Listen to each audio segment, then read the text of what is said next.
Сәлеметсіңдер ме, балалар? Бүгінгі сабағымыздың тақырыбы оң қолымда 5 саусақ. Бүгін біз сабағымызда дене мүшелерімізді атап үйренеміз.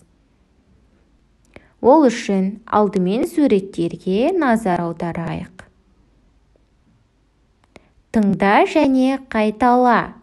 Шаш, волосы, бас, голова, мұрын, нос, құлақ, уши, ауыз, рот, көз, глаз, саусақ, пальцы, алақан, ладонь.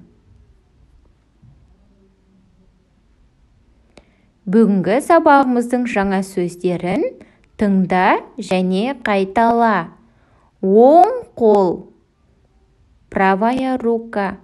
Сол қол, левая рука. Бас, голова. Шаш, волосы. Көз, глаз. Құлақ, уши. Ауыз, рот. Саусақ, пальцы. Аяқ, нога. Жаңа сөздерді тағы да бір рет қайталап шығайық.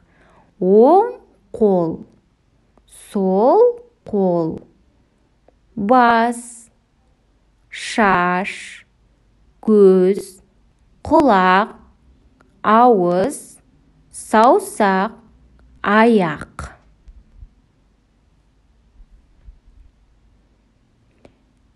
Мұнда Алмабектің салған суреті берілген.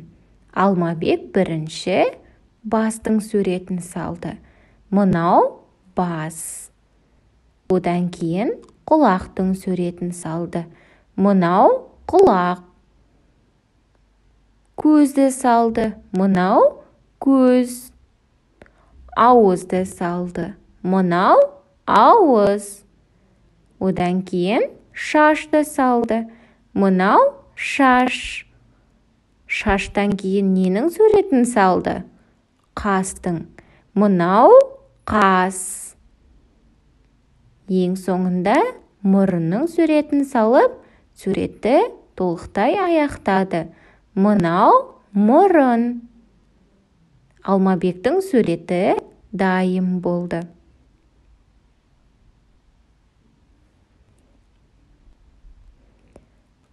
Енді бірге мына өлеңді оқиық. Оң қолымда 5 саусақ, сол қолымда 5 саусақ. Алақанды ашамыз, 5-ті 5-ке қосамыз. Орыс тіліндегі аудармасы: в правой руке 5 пальцев, в левой руке 5 пальцев.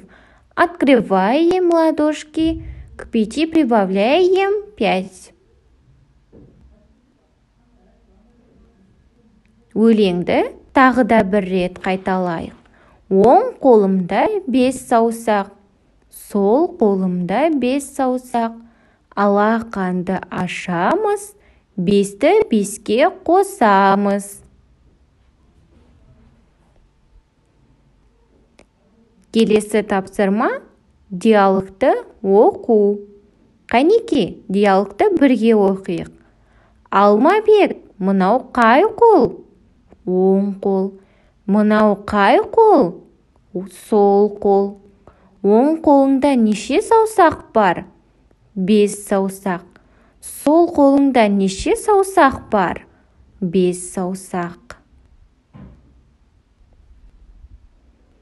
Енді дәптермен жұмыс жасаймыз. Бірінші тапсырма. Қол, аяқ, саусақ, алақан сөздерін дәптерге көшіріп жаз. Екінші тапсырма. Оқы және бос орынға сөздерді жазып толықтыр. Келесі төртінші тапсырма. Тыңда және жаз. 6-ға 6 қосқанда қанша болады? 12. Келесі 9-ға 9 қосқанда қанша болады? 7-ге 7, 10-ға 10-ды қосқанда қанша болады?